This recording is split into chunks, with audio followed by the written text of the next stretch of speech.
Greetings, everyone, and thank you for joining me on this episode.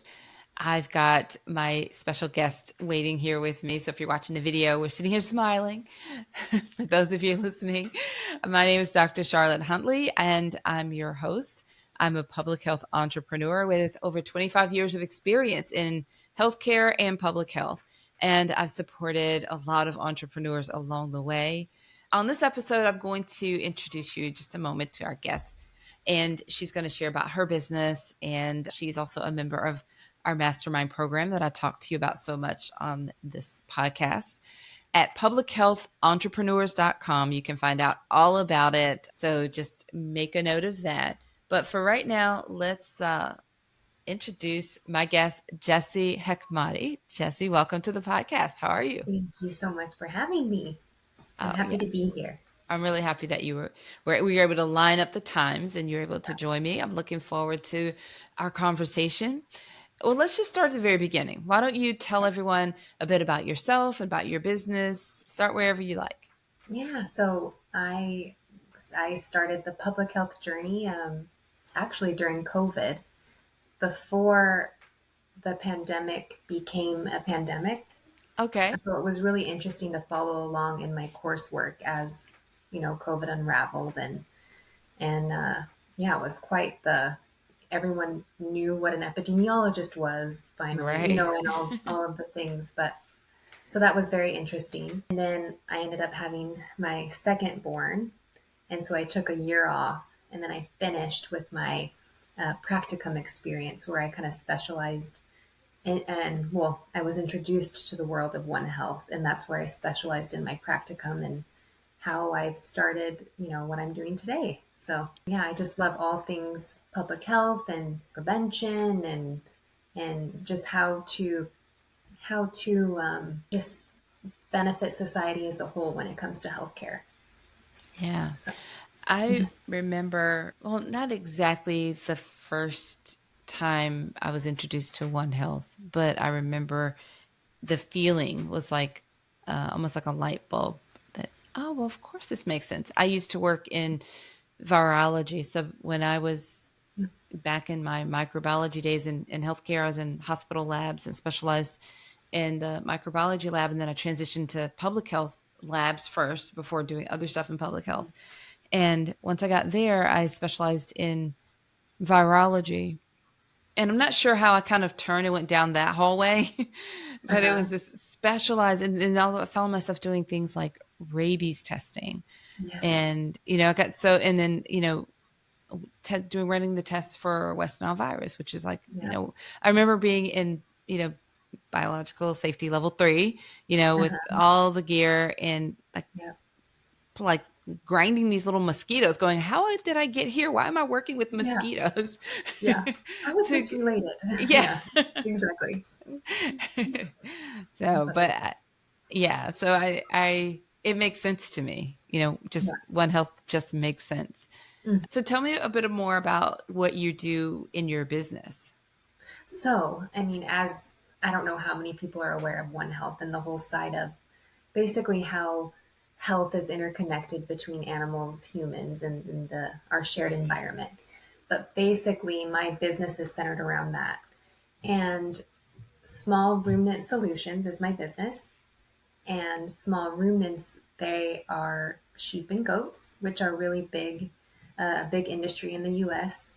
Goats is becoming an even bigger industry. Like it's catching up to the sheep industry, and there's so many diseases that are transferred from goats to sheep to goats, and then from these small ruminants to humans. And as you know, those are zoonotic diseases. And basically, the goal of my company is to educate people in the agriculture community, farmers, associations. It can be large, small scale farms, anything of that sort, and educate them on what zoonotic diseases are. There's over 60% of diseases that can be transferred from animals to humans and vice versa. So many of the infectious diseases that we see in humans, they can originate from an animal.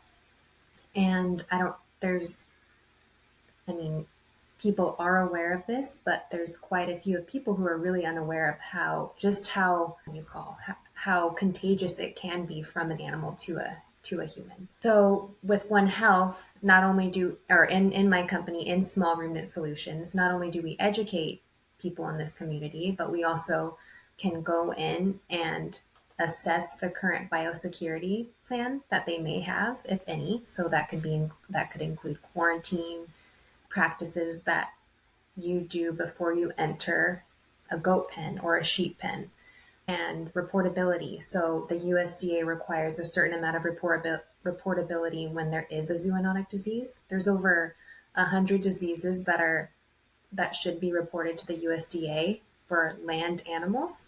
And that all helps that communication between the animal and the human world. So not only do we educate, we raise awareness just by letting people know that these diseases are out there and not to be scared of them, but to take proper precautions. So my brain is kind of flowing here. So you see me scribbling, right? I'm getting a lot of Okay. ideas, extra ideas. It's been a little while since we've had like a catch up. So this is like for me getting updated at the same Yeah, good. time. Yeah, exactly. So this is Exactly. great. I love to hear that. Great, important work and so many needs. I'm just Mhm. curious, based on something you just said, do you find that there are a lot of maybe farmers that don't have a plan? Exactly. There's so many farmers that don't have an actual biosecurity plan. It's Mm, very common for farmers not to have that. And even when it comes to importing animals, so it's very common for farmers and livestock, people who own livestock, to go and get these livestock at auctions. And that is a big issue when you bring in, let's say, a goat or a sheep or however many, you bring it into your farm and they'll bring it in and just it'll be in with all of their already existing mm, sheep and goats. And then sure enough, two weeks later, they see an outbreak of something. yeah. So that's another thing is the preventative side of things, like how long should you quarantine them before? Do you have a quarantine pen? Do you have all of these steps set up? Yeah, to Ah, minimize that disease spread. yeah. I just see so many opportunities. Yes. I am curious. So you started you said like right at the early part of the pandemic. When did Mhm. you first become interested in public health as a career? Well, I've so back in the day, I wanted to get into veterinary school, and then I life had other plans. I had my first son, and obviously, I put that on the back burner. And I came across, in my undergrad, I loved epidemiology. I loved my epidemiology courses, and I thought that would be a really good way to kind of fulfill the side of me that, like this, the scientific side of me, but then Mhm. also be able to get in and build off of my undergrad, which is in health promotion. So I thought that would be a good way to settle. Not settle, but a good niche Yeah. for me.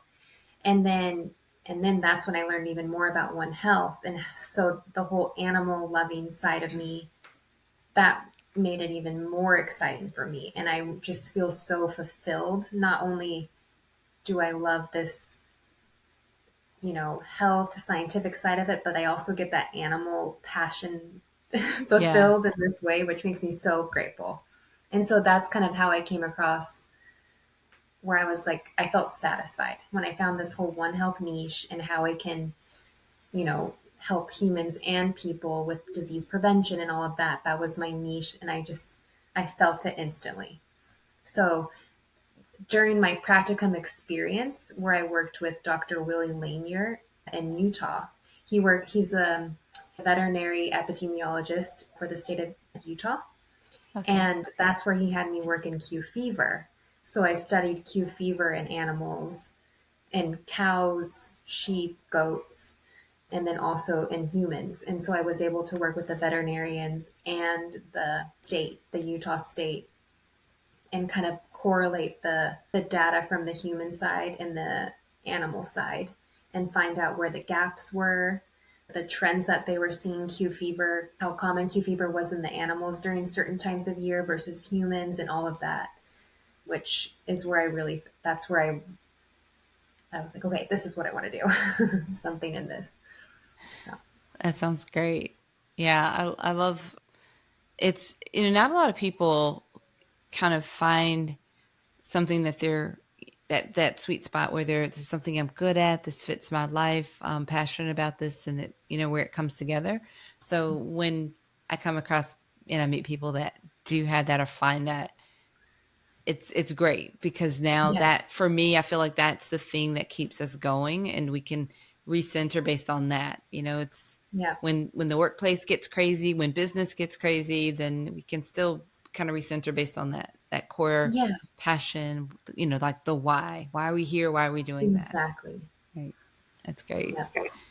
Yeah. Let's see. So thinking about previous experiences, before you decided to come down this road of entrepreneurship, how do you think your previous experiences help prepare you for consulting and entrepreneurship? Well, I feel like I've always so I have background in healthcare. So I have over 10 years of working in the cancer registry. So in data, submitting data to the state, all of that. And that kind of was another inspiration of what I wanted to build on.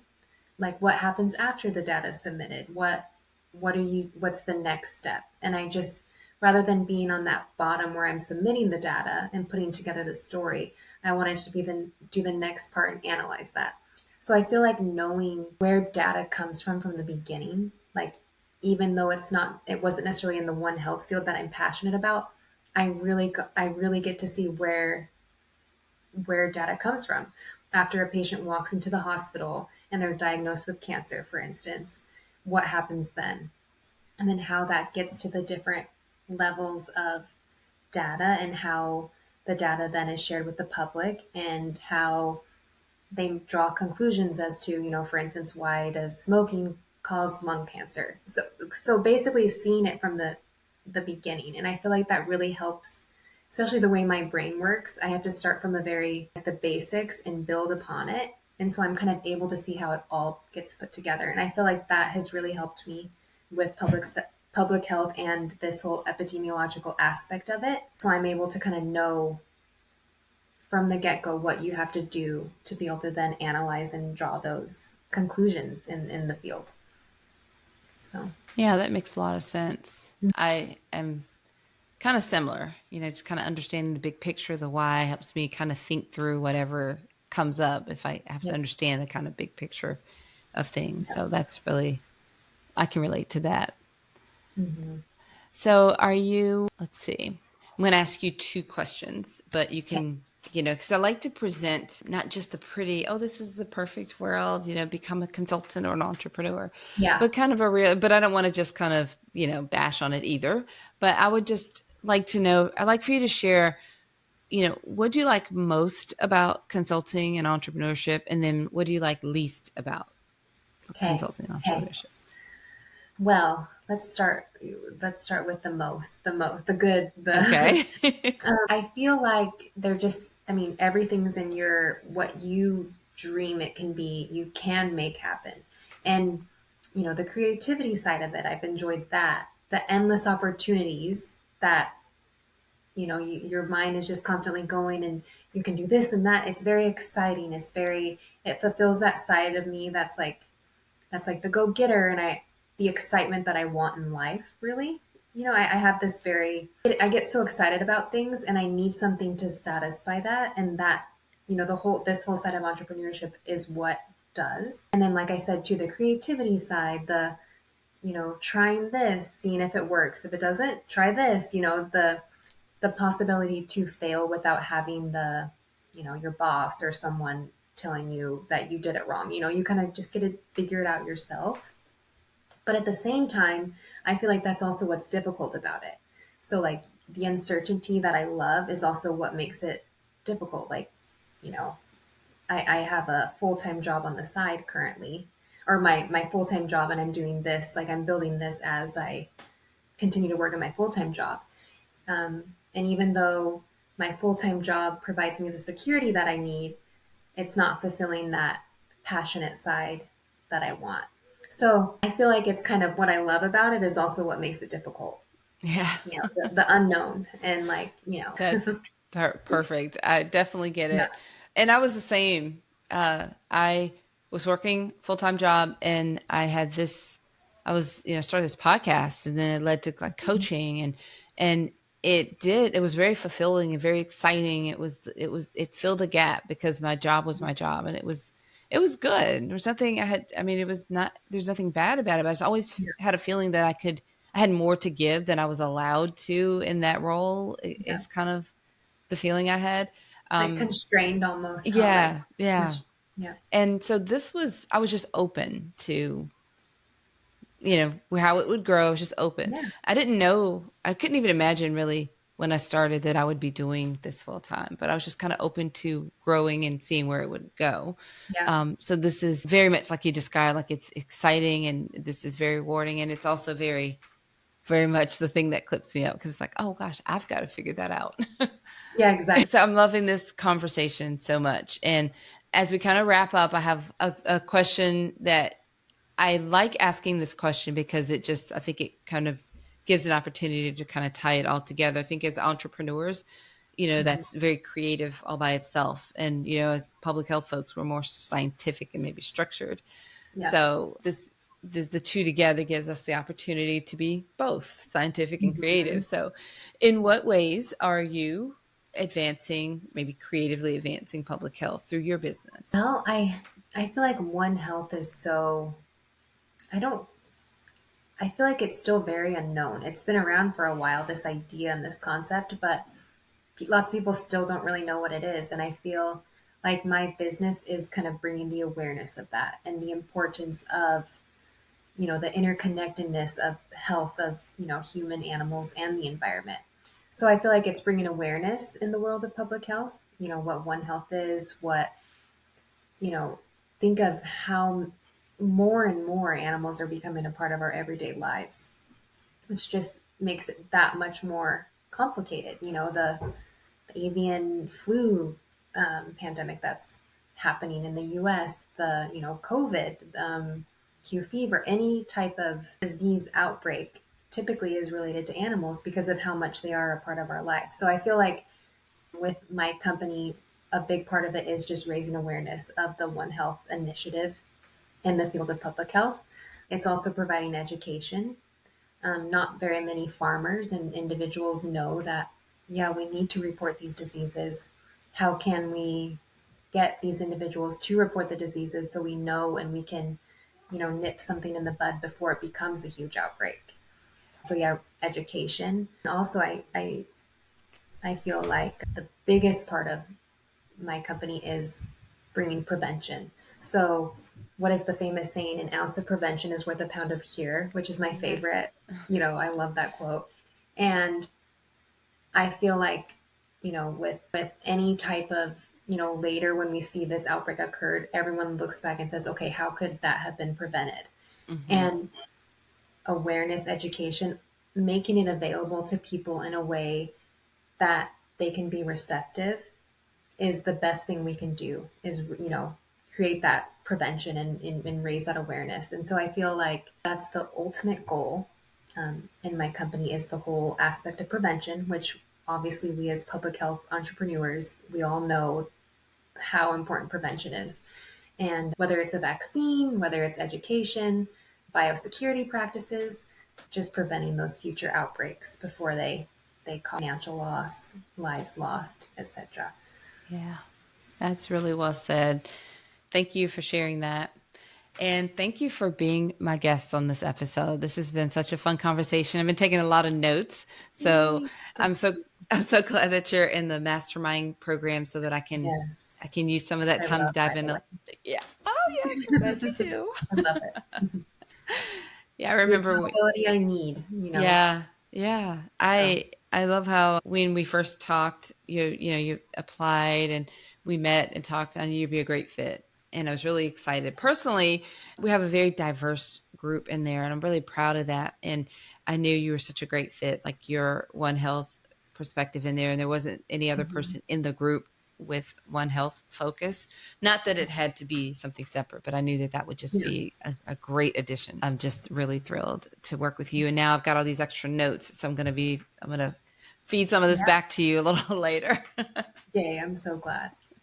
But I Yes. thank you so much for everything. And you've just been obviously as a public health now entrepreneur, but we don't go into public health thinking like, oh, I'm going to have my own business.